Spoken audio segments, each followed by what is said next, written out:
in Ukraine is increasingly fragile, like a thin sheet of the latest statement by Russian President Vladimir Putin at the Russia Calling Forum has further shaken the political atmosphere in Europe, both literally and figuratively. We do not want to fight with Europe. I have said this 100 times already. But if Europe wants to fight with us and initiates it, we are ready right now. He declared that Russia has no intention of starting a war.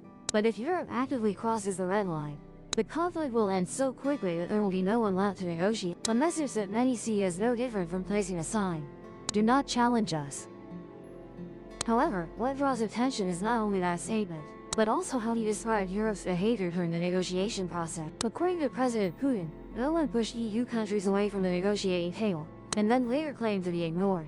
This has led many experts to question, is Europe feeling hurt by a game in which they thought they were the rulemakers, but ultimately ended up just watching from the sidelines as the US and Russia exchanged terms they could not control?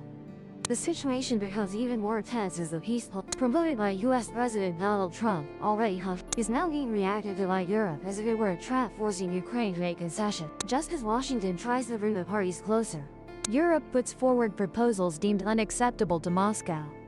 And according to the Kremlin's master, those proposals are only aimed at blaming Russia, making Russia the spoiler of negotiations. Something many observers reflects how Europe is trying to cling to the moral high ground they believe belongs to them. Meanwhile, the Ukraine issue remains the biggest knot. Drone attacks on Russian oil tankers in the Black Sea have led Moscow to threaten completely cutting off Kiev's sea access. The move assessed as potentially game-changing, because if Ukraine loses further sea route, their battlefield and economic balance will tilt strongly to their disadvantage. From there, many concerns arise. Is this the opening step in a chain reaction that even Washington may struggle to stop? His warnings stated bluntly that Russia could attack ships of countries supporting Ukraine if attacks on Russian oil tankers continue. Make the situation even more sensitive. Some experts believe this is a signal from Moscow, intended to convey to Europe that the risks they're creating will not stop at Ukraine's borders. If Europe sees itself as a cheerleader in this match, Russia is reminding that the arena could expand at any time. Notably, while tensions escalate, Europe is put in a difficult position by its own internal, as information spreads about a strategic document thousands of pages describing a scenario where NATO deploys large-scale to prepare for the possibility of a Russian attack, leaving public opinion inevitably set whether Europe is truly preparing for the worst or merely scaring itself to justify political decisions. It is difficult to affirm, however, the repeated statements by Hungarian leaders that the EU is entering a phase of war preparation make it impossible to dismiss the possibility that some European countries are genuinely considering an escalation. Even more notable is Europe's way of acting. For months, they have continuously lamented depleted weapons stockpiles, yet continue to pour more resources into the Ukrainian battle. The conflict they themselves admit is deadlocked. European military forces, according to them, have not reached a readiness level to handle a large-scale conflict. A recent French exercise, where an armored brigade had to use dozens of trains and transport vehicles just to move over 10 days, was seen by many as evidence that, if actual hostilities erupt, Europe's reaction might even need to vote in advance to reach the front in time. But that may only be the tip of the iceberg. What makes public opinion most skeptical is that Europe seems increasingly contradictory with Washington itself in its approach to the war. The US, under Trump, did not hide its intention to reduce its protective umbrella over Europe to focus on containing China and Asia.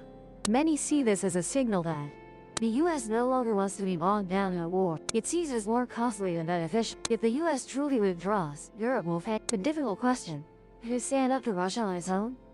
Ironically, while the US calculates its exit, Europe must sacrifice much to keep Washington engaged. From buying US gas at sky-high prices to accepting unfavorable tariffs and trade regulation, all aimed at keeping the US involved in this crisis. Some analysts argue this clearly demonstrates Europe's lack of confidence in its own defense capabilities, and when placed alongside tough declarations about preparing for war, that contradiction only fuels more doubts. Meanwhile, Ukraine, the central figure of the conflict, remains trapped in a tense stalemate. At one point, according to many sources, Russia and Ukraine came very close to an agreement in 2022. Even with terms far more lenient than those in the peace plan the US later proposed. But as the western wind blew stronger, he changed course. Many compare President Zelensky to an actor stuck in a play, unable to escape the orbit preset by external forces.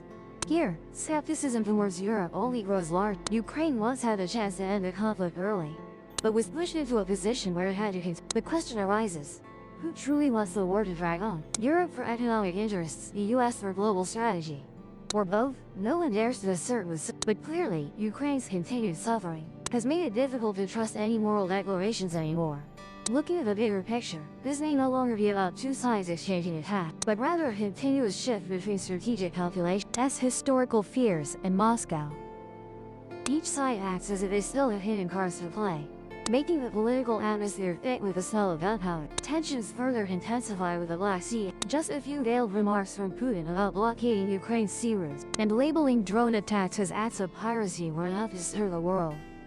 When he warned of possible attacks on ships from countries supporting Kiev, the question no longer revolves around the Russia-Ukraine conflict, but points directly at Europe. Are they mentally prepared for a new level of confrontation? Europe's difficulty lies in being continental. If the US pushes too hard for a peace agreement, they fear Ukraine will have to concede and inadvertently give Russia an advantage. But if they appear too rigid, they risk being drawn into an escalation they themselves do not want. Europe resembles a player holding the ball in midfield, unable to hold on to it longer, making their reactions appear clumsy, easily criticized as lacking direction. While arguments from both sides grow increasingly, what draws attention is how the Russian president continuously shifts blame onto Europe. He accuses them of choosing the side of war and deliberately proposing unacceptable terms. This tactic makes public opinion begin to wonder. Has Europe truly gone too far, or is Russia trying to reshape the game to reduce pressure on the battlefield? Because if the situation cannot be turned around, changing how the world perceives the conflict's causes might be a more feasible option. The prolonged conflict, with over 1.2 million casualties, makes every diplomatic decision. When Putin asserts he does not want war, many wonder, if not, why do warnings from Moscow consistently raise tensions weekly? This is also why the region grows increasingly sensitive, where even a small signal can cause a shock. Another perspective suggests Europe is reacting in a rut. They view every Russian statement as a sign of escalation, overlooking the possibility that within those firm words, diplomatic room may still exist.